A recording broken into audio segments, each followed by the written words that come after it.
And मोम channel में आपका स्वागत है। आज के इस वीडियो में हम बात करेंगे कि विटामिन डी की डेफिशिएंसी क्या होती है, मतलब कि विटामिन डी की कमी से हमारे शरीर के अंदर क्या क्या लक्षण दिखाई देते हैं, जिसकी वजह से हमारे शरीर को कई समस्याओं का सामना करना पड़ता है।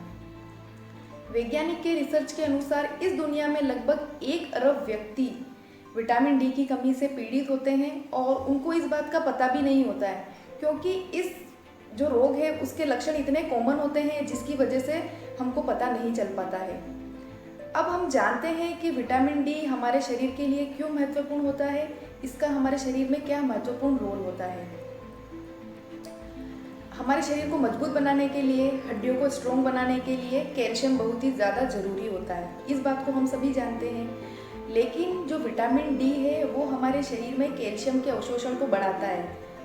अगर हमारे शरीर में विटामिन डी की कमी होगी तो चाहे हम कितना भी कैल्शियम वाला फूड ले लें या कोई सप्लीमेंट ले लें, वो कैल्शियम का अब्जॉर्प्शन कर ही नहीं पाएगा, क्योंकि हमारे शरीर में विटामिन डी की कमी है तो वो कैल्शियम का अब्जॉर्प्शन नहीं कर पाएगा। इसलिए हमारे शरीर में विटामिन डी होना बहुत ही ज़रूरी होता है।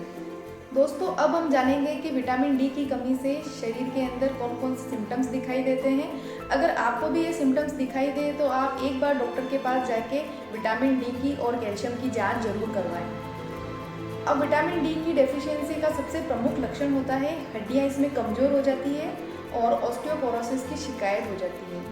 दोस्तों, ऑस्टियोपोरोसिस में क्या होता है कि शरीर की जो हड्डियाँ होती है बहुत ही ज़्यादा नाजुक हो जाती है, भंगुर हो जाती है। ज़रा सी चोट में ही क्या होता है कि हड्डियाँ में फ्रैक्चर हो जाते हैं या फिर हड्डी टूट जाती है।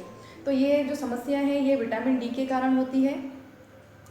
इसमें अगला है कि जो व्यक्ति है वो डिप्रेशन का शिकार हो जाता है, तनावग्रस्त हो जाता है, क्योंकि इस विटामिन की कमी हो जाती है तो जो स्ट्रेस लेवल है वह व्यक्ति के अंदर बढ़ जाता है और इस जो रोग की है वो समस्या हो जाती है। आपने देखा होगा कि कभी कभी कुछ व्यक्ति बहुत ही ज़्यादा निराश हो जाते हैं, एकदम से खुश हो जाते हैं और कभी कभी बहुत ज़्यादा ही मायूस हो जाते हैं।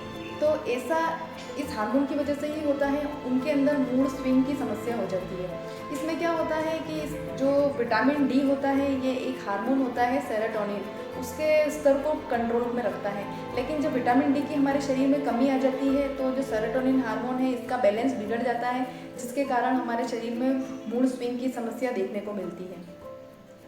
इसके अलावा क्या होता है फ्रेंड्स, हमारे बाल भी बहुत ज़्यादा झड़ने लग जाते हैं। वैसे तो बालों का झड़ने की कई कारण हो सकते हैं, लेकिन विटामिन डी की कमी भी इसका एक प्रमुख कारण होता है।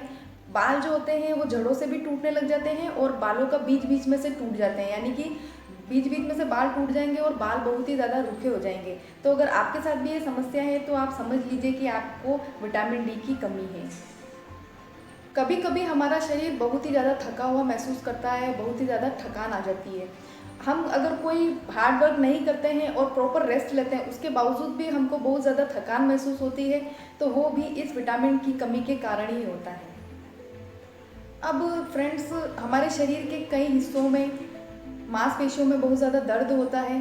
अलग अलग जो मांसपेशियाँ होती है शरीर की उनमें बहुत ज़्यादा दर्द बढ़ जाता है और बहुत ही ज़्यादा उसमें जकड़न आ जाती है। जैसे ही हम सो के उठते हैं और अगर हमारे शरीर में अकड़न महसूस होती है और बहुत ज़्यादा दर्द होता है तो वो भी विटामिन डी की कमी का एक संकेत है।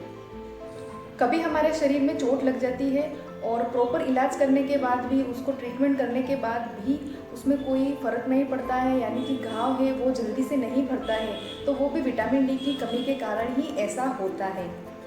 अब फ्रेंड्स, जो विटामिन डी की कमी अगर जिनके शरीर में होगी उनका जो ब्लड प्रेशर है वो भी बढ़ जाता है। अगर कोई ब्लड प्रेशर का पेशेंट है और अगर उसके अंदर विटामिन डी की भी कमी है तो बहुत ही जल्दी उसका ब्लड प्रेशर जो है वो हाई हो जाता है। तो ये जो सारे सिम्टम्स हैं ये विटामिन डी की कमी से होने वाले हैं। तो इस वीडियो में तो हमने जाना कि विटामिन डी की कमी से क्या क्या सिम्टम्स हमको दिखाई देते हैं। मेरा जो नेक्स्ट वीडियो है उसमें हम जानेंगे कि हम कौन कौन से आहार का सेवन कर सकते हैं या क्या क्या हम सप्लीमेंट ले सकते हैं जिसकी वजह से हमारे शरीर में ये विटामिन डी की डेफिशिएंसी दूर हो सके।